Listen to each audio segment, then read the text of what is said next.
그러니까 신앙생활하는 것은 하나님이 내 아버지 되심을 내가 실감하고 그리고 하늘 천국을 누리며 살아가는 것이 신앙의 삶입니다. 그래서 하나님의 자녀로서 세상을 살아가죠. 이것은 세상 사람들과 달라요. 세상 사람들은 세상의 가치로 살아갑니다. 세상이 좋다고 하는 소리대로 살아가지만 우리는 세상에 좋다고 하는 소리로 살아가는 게 아니라 하나님이 내 아버지가 되시고 하늘 천국을 내가 누리며 살아가기 때문에 하나님의 말씀을 따라 살아갑니다. 그죠? 하나님 나라 가치로 살아갑니다. 그렇게 되면 이 세상을 살지만 세상과 노는 물이 달라지는 거예요. 노는 물이 다르다. 이런 말이 있잖아요. 세상과는 다른 방식으로 이 땅을 살아가게 됩니다. 그 오늘 말씀을 보면은 사도 바울이 뭐라고 얘기하냐면 세상 권세에 복종해라 그래요. 그죠? 이유는 하나님으로부터 나지 않은 권세는 없기 때문이다. 이 세상의 권세도 하나님으로부터 나왔기 때문에 세상 권세에 복종해라 말씀합니다.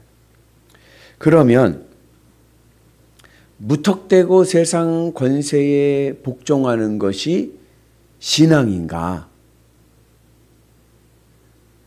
그 예수님은 세상 권세에 복종하셨는가? 여러분 예수님은 세상 권세에 복종하셨나요? 꼭 그런 것만은 아닌 것 같아요. 부패한 지도자들을 향하여서 독사의 자식들아 하면서 회개할 것을 요구하시고 그들을 질책하셨습니다. 그러면 예수님은 세상 권세에 맞서서 새로운 권력을 만드셨는가? 그러지도 않으셨어요. 부패한 지도자들에게 질책은 하셨지만 그렇다고 또 그들과 맞서서 새로운 권력을 만드시고 새로운 정권을 만드시고 그러지도 않으셨습니다. 어느 역사가가 이렇게 기독교를 평가하는 것을 봤어요. 기독교가 2000년 동안 유지할 수 있었던 이유는 기독교가 로마 제국에 대해 대항하지 않았기 때문이다. 아마 초대교회 기독교 역사에서 기독교인들이 로마 정부에 대항을 했다고 하면 싸웠다고 하면 맞서 싸웠다고 하면 아마 기독교는 로마 제국에서 없어졌을 것이다. 그런데 이상하게 기독교인들은 박해를 당하면서도 싸우지를 않아. 대항하지를 않는 거예요. 그것이 오히려 로마 정부를 기독교화하는, 로마 제국을 기독교화하는 그러한 힘이 되었다라고 말씀을 하는 것을 보았습니다. 오늘 이 바울의 의도를 우리가 잘 알아야 돼요. 이거는 오늘 이 말씀은요, 굉장히 막 이슈가 많은 말씀이기도 한데, 오늘 저는 그런 복잡한 얘기를 하는 것이 아니라 단순하게 왜 바울이 이러한 이야기를 했을까? 단순하게 우리가 생각을 하면 바울의 의도는 이런 겁니다. 하나님이 내 아버지가 되시고 하늘 천국을 내 삶 속에서 늘 실감하며 살아가는 자들이 이 세상을 어떻게 살아가야 되는가? 믿음으로 살아가는 성도들이 이 세상에서 어떻게 그 믿음을 유지하면서 그 믿음을 따라서 하나님이 원하시는 열매를 맺으며 살아갈 수 있는가? 여기에 포인트가 있는 거예요. 그리고 우리가 이 땅에서 하나님을 실감하고 하늘 천국을 실감하는 자들에게 나타나는 현상이 있는데 그것은 세상 권력에 대한 의지에 대해서 제로가 됩니다.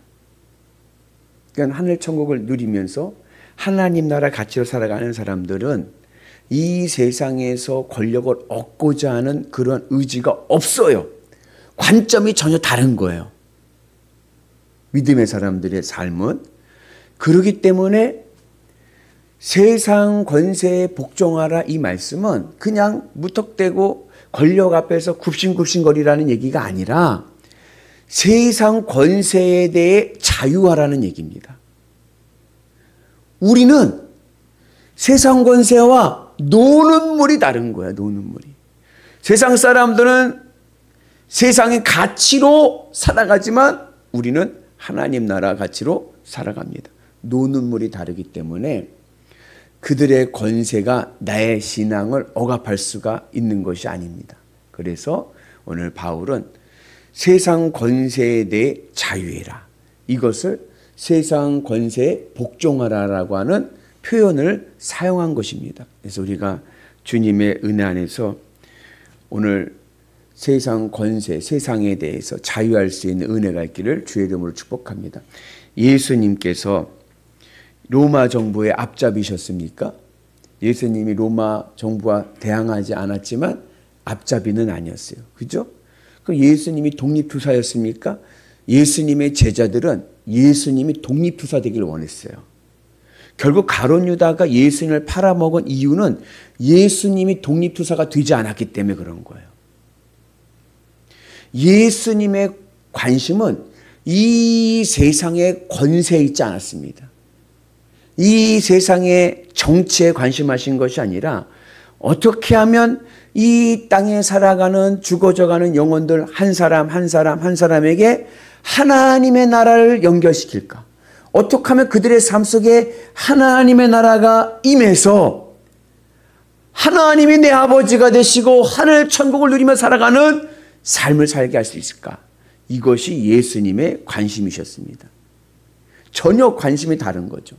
그래서 오늘 우리도 이 땅을 살아갈 때에 여러분 예수님을 따라서 하늘 천국을 누리면서 하나님의 은혜 안에서 믿음으로 살아가는 역사가 있기를 주의 이름으로 축복합니다.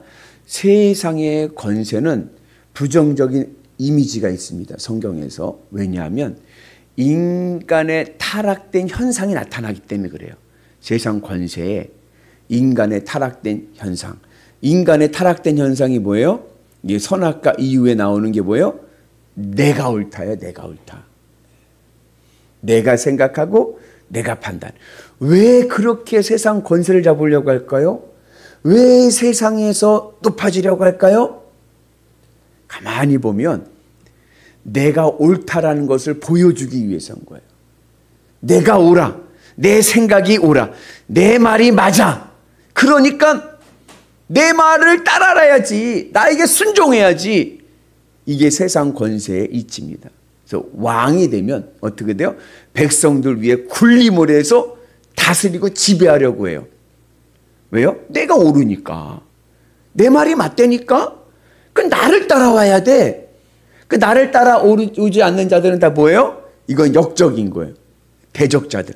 다 제거해버리는 거예요. 다윗이 이스라엘의 가장 위대한 왕이 된 이유는 막강한 권력을 누려서가 아닙니다. 다윗은 늘 나는 하나님 앞에 있다라고 하는 삶 속에 살아갔기 때문에 그런 거예요. 다윗은 백성 위에 내가 있다라고 생각하지 않았어요. 다윗은 나는 하나님 아래에 있다. 그래서 하나님 나라 가치로 세상을 통치한 겁니다. 다윗의 관점에서 보면 여러분 다윗의 역사를 보면요. 다윗은 한 번도 하나님 앞에 하나님 저 왕 되게 해주세요라고 기도한 적이 없어요.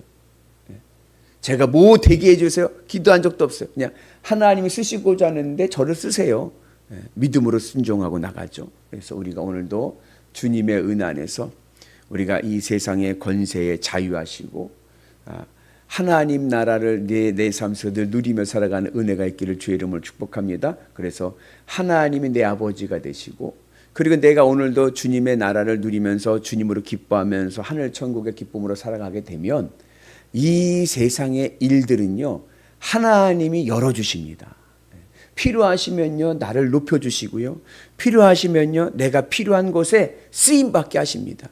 그러니까 내가 굳이 올라가려고 하지 않아도 하나님께서 쓰시고 하는데 쓰임받는 은혜가 있는 줄로 믿습니다. 그래서 그 은혜를 가지고 승리하시고 그 자유한 사람은 내 신앙의 양심을 따라 살아가는데 세상의 권력이 방해를 하거나 억압을 하거나 어떠한 그러한 뭐라 그러죠? 이렇게 힘으로 누르지 않는 한 세상 권세에 대해서는 관심이 없으니까 그냥 내 믿음의 길을 가고 하나님의 뜻이 그 권세를 통해서 잘 이루어지도록 우리가 노력하는 삶을 살아가야 될 줄로 믿습니다. 그래서 그렇다고 무조건 또 그냥 복종하라는 얘기가 아니라 내 신앙의 양심을 따라 살아갈 수 있는 범위 안에서 세상 권세에 대해서는 복종하고, 내 신앙의 양심을 가로막는 권력이 있다고 하면 예수님처럼 부패한 지도자들을 향해서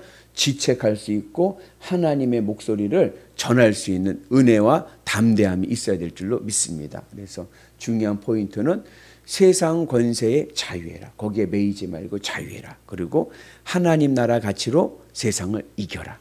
우리에게 그 은혜가 있기를 주님의 이름으로 축복합니다.